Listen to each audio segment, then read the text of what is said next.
Assalamualaikum warahmatullahi wabarakatuh. Sebelumnya izin memperkenalkan diri, nama saya Matia Zafira dengan NPM 2467015025. Di video ini saya akan membuat video pengganti absensi pada mata kuliah responsi ATSI pada pertemuan keempat dengan materi use case diagram. Oke, use case diagram sendiri definisinya adalah salah satu jenis diagram dalam Unified Modeling Language atau UML yang digunakan untuk menggambarkan hubungan interaksi antara aktor, pengguna, dengan sistem.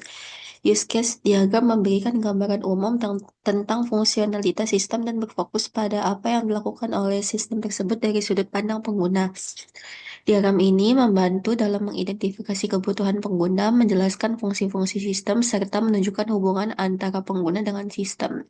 Manfaatnya yang pertama memudahkan pemahaman sistem, karena dia menggambarkan bagaimana pengguna aktor berinteraksi dengan sistem. Kemudian manfaatnya memberikan gambaran visual yang sederhana namun jelas tentang fungsi utama sistem.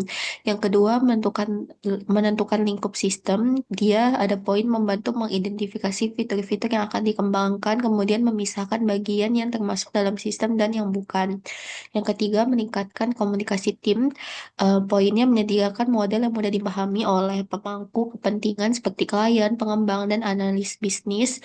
Kemudian mengurangi kesalahpahaman karena diagram lebih intuitif daripada deskripsi teks. Yang keempat, membantu dalam dokumentasi dan analisis kebutuhan. Berfungsi sebagai dokumen referensi selama pengembangan sistem.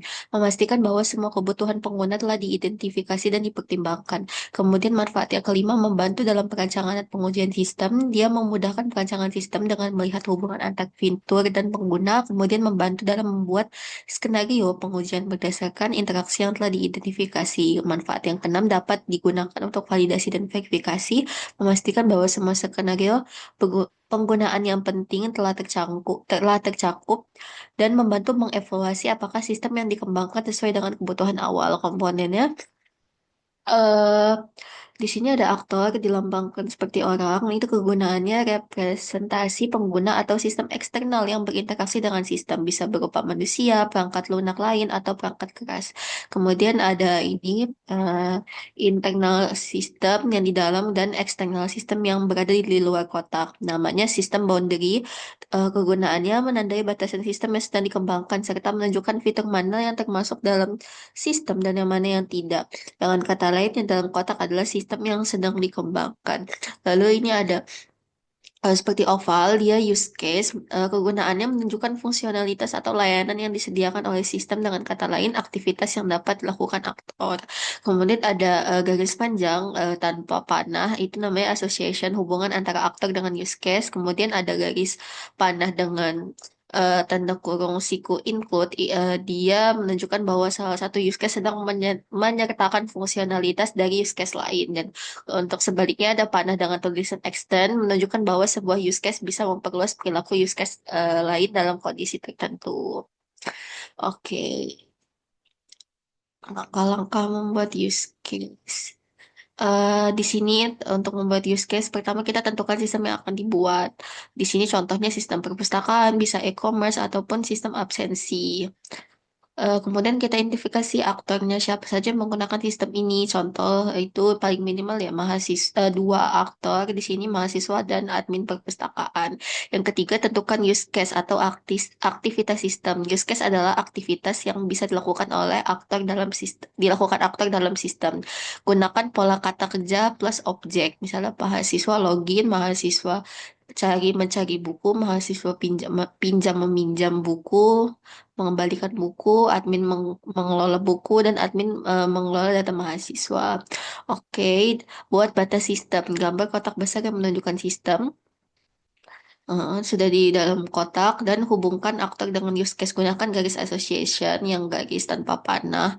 Contoh mahasiswa pinjam buku atau mahasiswa cari buku, atau di sini admin kelola buku. Yang keenam, tambahkan include jika ada proses wajib. Include digunakan jika sebuah proses selalu terjadi. Contoh daftar akun itu ya, include verifikasi email. Artinya sebelum pinjam buku harus login. Tambahkan extend digunakan dalam proses tambahan atau opsional. Jadi boleh. Ditambahkan extend opsional atau tidak. Kemudian yang kedelapan yaitu bentuk menjadi use case diagram lengkap. Pada tahap ini semua komponen yang sudah digabungkan menjadi satu diagram. Langkahnya masukkan aktor di luar batas sistem, di luar kotak, letakkan semua use case di dalam kotak sistem, hubungkan aktor dengan use case menggunakan garis association, tambahkan relasi include, extend, lalu periksa kembali apakah semua aktivitas aktor sudah terhubung dengan use case. Nah, ini ada referensi untuk membuat use case diagram menggunakan raw IO seringnya. Ya, ada studi kasus yang dikerjakan di kelas ya. Mungkin sebentar. Pendefinisian use case. Ya, oke, mungkin karena saya tidak masuk, jadi saya tidak mengerjakan ini. Mungkin sekian video pengganti absensi saya pada pertemuan keempat. Kurangnya saya mohon maaf. Saya akhiri. Wassalamualaikum warahmatullahi wabarakatuh.